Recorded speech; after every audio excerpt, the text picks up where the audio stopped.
Assalamualaikum warahmatullahi wabarakatuh. Perkenalkan, saya Atika Rema Putri dengan NIM G1E1240055. Di sini saya akan menjelaskan materi tentang mekanisme antivirus. Yang pertama yaitu mekanisme obat anti-influenza, yang dimana influenza ini merupakan virus terselubung dengan genom yang terdiri dari RNA untai tunggal tersegmentasi. Selubung virus terdiri dari lipid bilayer yang mengandung tiga protein penyusun. Yang pertama ada hemaglutinin, neuraminidase, dan M2 atau matriks 2. Mekanisme pertama yaitu virus melibatkan pengikatan hemaglutinin ke residu asam sialik pada permukaan sel yang membuat virus masuk ke dalam sel melalui endositosis. Selanjutnya, protein membran M2 membentuk saluran berpagar pH yang membuat proton bergerak melalui selubung virus dan mengasamkan inti virus yang menyebabkan pelepasan zat besi dan protein virus yang diangkut ke inti sel. Selanjutnya, RNA virus ditranskripsikan menjadi mRNA. Translasi mRNA menjadi protein virus terjadi di ribosom di sitoplasma. Selanjutnya, setelah disintesis glikoprotein, hemaglutinin, dan neuraminidase disekresikan melalui aparatus Golgi ke permukaan sel. Selanjutnya, protein virus lain tadi akan bermigrasi kembali ke inti sel tempat mereka bergabung dengan genom yang baru direplikasi. Yang dimana kapsid virus yang telah terkumpul akan bergerak ke membran plasma dan membentuk partikel virus.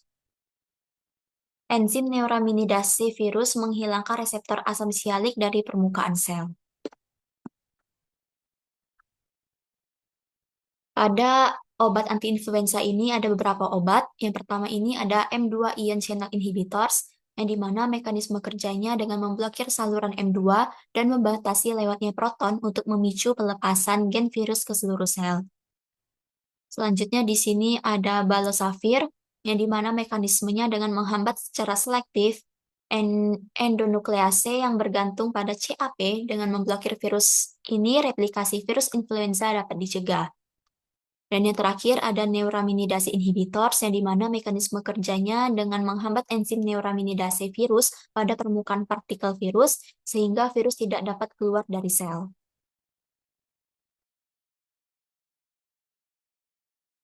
Selanjutnya yaitu mekanisme obat anti-HIV, di mana HIV ini terdiri dari tiga lapisan utama, yaitu selubung yang mengandung protein permukaan GP120, GP41, matriks virus yang mengandung enzim protease, integrase, enzim reverse transkriptase, dan RNA. Yang dimana sasaran utama HIV yaitu limfosit CD4 positif. Mekanisme pertamanya yaitu pengikatan berurutan GP120 pertama ke CD4 dan ke reseptor inti manusia CCR5. Selanjutnya, pengikatan ini memungkinkan selubung virus menyatu dengan membran sel inang, memungkinkan kapsid virus untuk memasuki seluruh sitoplasma sel.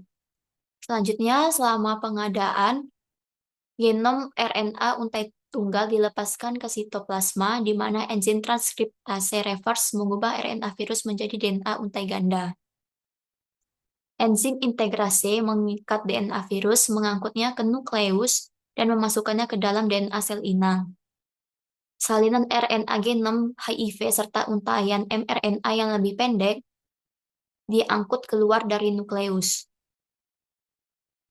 Di sitoplasma, mRNA diterjemahkan oleh ribosom sel inang menjadi protein virus yang mengalami modifikasi oleh enzim protease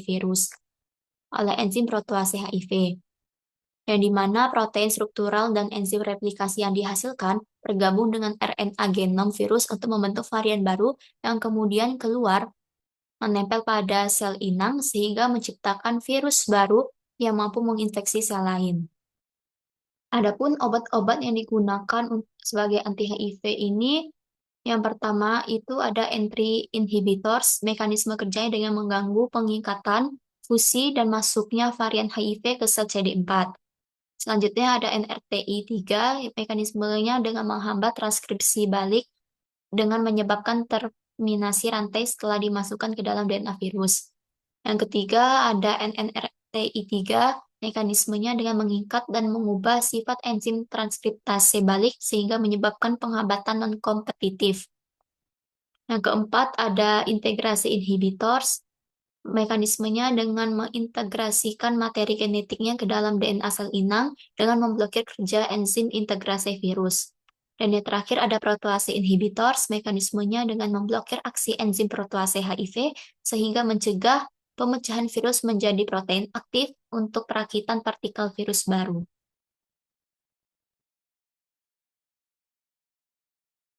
Selanjutnya yaitu mekanisme obat anti-hepatitis B. Pertama, mekanismenya, virus hepatitis B masuk ke hepatosit dengan mengikat reseptor yang disebut NTCP. Di sitoplasma, nukleokapsid yang dikodekan pada membran nuklir dan DNA virus sirkular yang rileks dilepaskan ke dalam nukleus. Di dalam nukleus, RNA sirkular yang rileks diubah menjadi DNA untai ganda yang tertutup rapat yang kemudian berfungsi sebagai tempat untuk transkripsi RNA subgenomik dan pregenomik, yang dimana RNA pregenomik ini diterjemahkan menjadi protein virus termasuk protein inti dan polimerase yang kemudian disusun bersama dengan satu untaian RNA progenomik untuk membentuk nukleokapsid dengan menggunakan RNA sebagai cetakan. Untai DNA negatif dari genom virus dihasilkan oleh proses transkripsi balik untai DNA negatif sebagai primer untuk sintesis untai DNA positif, di mana DNA sirkular yang rileks yang dihasilkan dapat dibungkus dalam retikulum endoplasma dan disekresikan sebagai varian turunan atau didaur ulang kembali ke nukleus untuk aplikasi DNA sirkulasi tertutup bersama. Sel yang terinfeksi juga mengeluarkan antigen inti dan amplop hepatitis B yang meningkatkan toleransi imun dan infeksi persisten. Obat yang digunakan pada antihepatitis B ini berupa analog nukleosida dengan nukleotida dan termasuk agen seperti entecavir, lamivudin, adefovir, telbifudin, dan tenofovir. Yang dimana mekanisme obat ini dengan menghambat berbagai fungsi polimerase virus hepatitis B dengan bersaing dengan substrat alami untuk dimasukkan ke dalam untaian DNA virus yang sedang berkembang. Selanjutnya yaitu mekanisme obat antihepatitis C. Mekanisme pertamanya yaitu virus hepatitis C masuk ke dalam hepatosit melalui endositosis yang dimediasi reseptor.